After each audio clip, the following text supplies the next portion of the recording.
Hey, good afternoon, good morning, wherever you are. Welcome to week 8 of 50 of Math.Logic.Wealth. Hi, I'm Jeff Cait. I'm your host, and this week is Shh, Life Insurance's Hidden Fundamentals. Welcome to week 8 of our 50-week journey exploring life insurance excellence. Today marks the introduction of our series examining each of the life insurance products, setting the foundation for next 5 weeks, where we'll dive deep into specific permanent insurance solutions. Our mission today is simple but crucial to identify the top 5 most important things we should be telling consumers about life insurance products so they can truly make informed decisions. After all, in an industry as complex as ours, selling products as complicated as our products may be, having the knowledge to identify and properly evaluate these products isn't just helpful, it's essential for providing the best possible service to our clients. So get ready for an eye-opening discussion that will challenge your assumptions and expand your knowledge about product. Let's explore what makes life insurance a fundamentally different financial instrument. Product knowledge gap. What they forgot to teach you could cost millions. Let me start with a provocative but honest truth. Product training in our industry is woefully inadequate. Despite having advanced designations like the CLU, the Chartered Life Underwriter, Canada's premier wealth transfer and estate planning designation, most advisors receive virtually no training specifically on product design, risks, and rewards. So the salespeople actually don't know what they're selling. This isn't because we're not professionals and committed to our profession. It's because the formal education system in our industry simply doesn't prioritize deep product knowledge.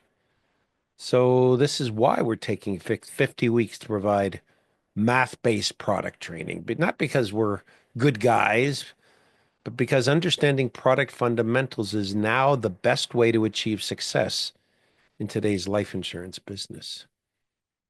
Where can advisors learn about product? I taught CLU for years. And even then, the final course, the advanced estate planning, only finally addressed product briefly by inserting the same 100+ pages of introductory product information contained in the licensing exam preparation material. Yeah, the most advanced course in life insurance education only provide basic product information. How does this lack of product knowledge serve consumers' best interests? Think about it. How does a product work? How do you optimize it? How do you read a policy contract? The contract says you die, we pay. That's only 4 words, but the policy contract is 37 pages long. The scary part is that our industry is in transition and it appears now more than ever that we're responsible for the products we recommend. But how can that be without the product knowledge and understanding needing to fulfill this obligation properly? Contract reality, 37 pages of fine print hiding opportunity. We die, you pay, just 4 simple words, capture the essence of life insurance. But the 37 pages, dense text, why the disconnect? This is what the consumer is buying, not the illustrations or the bank financing presentation or what the commission advisor says it is. We're selling a policy contract that was created by the life insurance company. The policy contract makes sense from the company's perspective, comes with a playbook that isn't shared and admin rules, hidden rules that skilled advisors can help clients leverage to their advantage. But inside those pages are opportunities that most consumers and many advisors will never discover. This is the policy contract story because you can't have big financial wins without big losses for others. The policy contract represents a relationship of the utmost good faith. It's government sanctioned, it's tax advantaged. The insurance company will honor every word in the contract. Started with universal life. The par contract is boring by comparison, but it's the actual product, not the illustration. The application becomes part of the contract, not the marketing materials. The distribution game of projections and undisclosed assumptions is biased towards the life insurance company, but that can't continue because information now is everywhere. It's ubiquitous. What should your customer know about the policy contract they're buying that nobody talks about? Shh. You know what happened with Term to 100, uniquely Canadian, a lapse-supported guaranteed product that took our industry on a downward spiral for years. How can you be profitable in an industry where all the products are exactly the same and the salespeople can compare guaranteed prices? You can't. The insurance companies thought these policies would lapse like other products did in the old days. They didn't. Our job remains the same: deliver on the best interest for our customers. Mathematical advantage. When 4% beats 8%, nobody tells you why. What does permanent life insurance fundamentally do? It delivers tax-free cash at the time of death, hopefully way off in the distant future, to others. It's designed to do this better than anything else. But this claim needs context. Compared to what? This is where mathematical analysis becomes essential. The math supports that we provide in this course is supporting the main thesis. Permanent life insurance finds its optimal use as a long-term, family-first investment. However, permanent is not the optimal short-term solution. Term insurance is the ultimate hybrid because it can also become permanent if the conversion option is exercised. We call it keeping your powder dry and making your decision later when you know better what your world is becoming. In this slide here, I just did some numbers years ago showing how a pure tax shelter works. When we run the numbers comparing tax sheltered growth versus non-sheltered investments over 10, 20, 30, and 40 years, the mathematical advantage becomes increasingly clear. As illustrated in our chart, $10,000 per year invested for 10 years shows dramatically different results between taxable and tax sheltered growth. By year 40, not at year 10, there's virtually no difference. Tax sheltering is a long-term concept. By year 40, the tax sheltered amount has grown to 1.5 compared to just 400 in a taxable account. What makes life insurance unique as a financial instrument is a formula we rarely discuss openly with consumers. Lapses plus diversification plus anti-selection equals a unique financial attribute that benefits those who hold their policies long term. There are various ways to pay for the insurance. The sales focus on tax advantages for early access requires a death benefit being paid, which maintains the tax sheltered growth.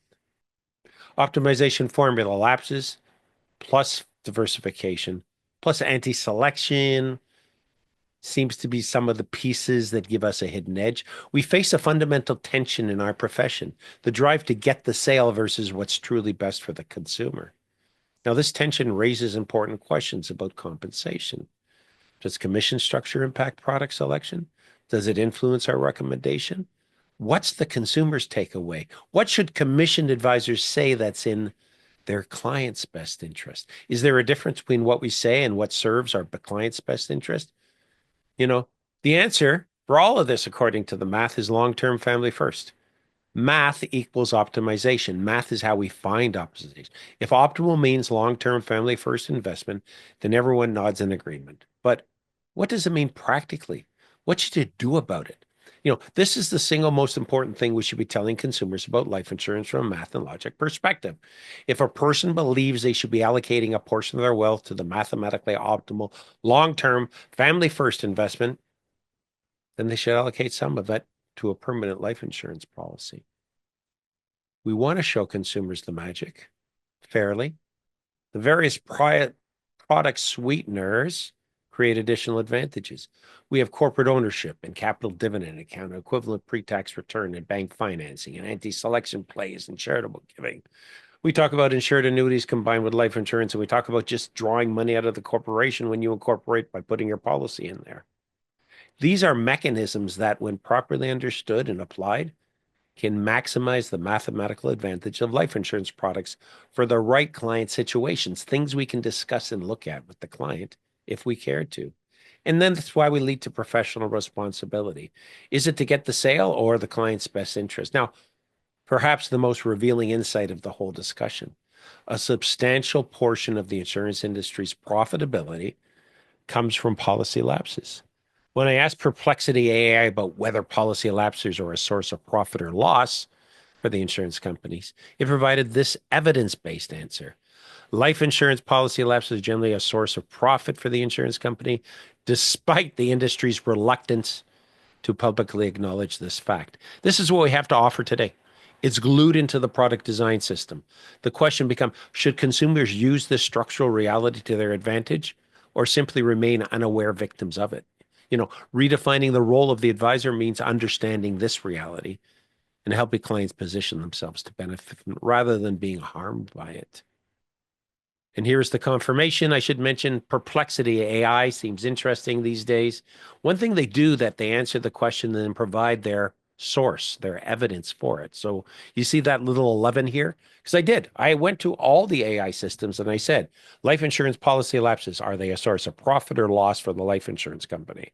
And the answer was life insurance policy lapses are generally a source of profit for the insurance companies, despite the industry's reluctance to publicly acknowledge this fact.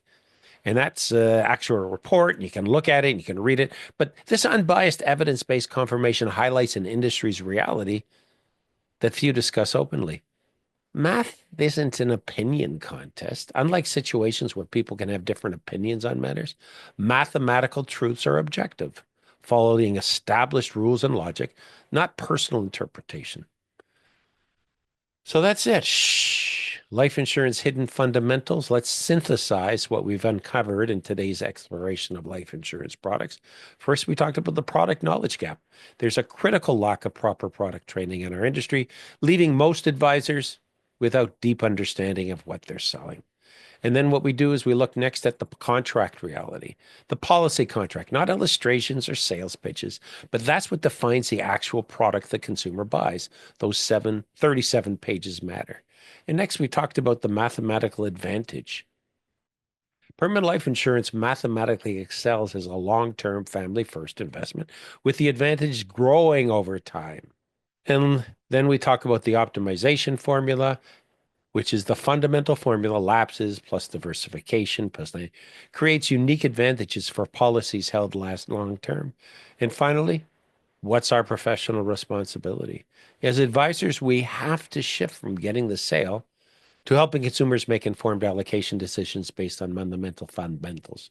If a person believes they should be allocating a portion of their wealth to the mathematically optimal use of life insurance, which is as a long-term family-first investment, then they should allocate some to a professional who will design the diversified portfolio for them. Our role is to make this clear while helping them understand the optimization through allocation that's available and all the product enhancements that are available. So thank you for your attention. I look forward to your questions, insights during our discussion portion. And that's it. Hope to see you next week. Goodbye, everybody.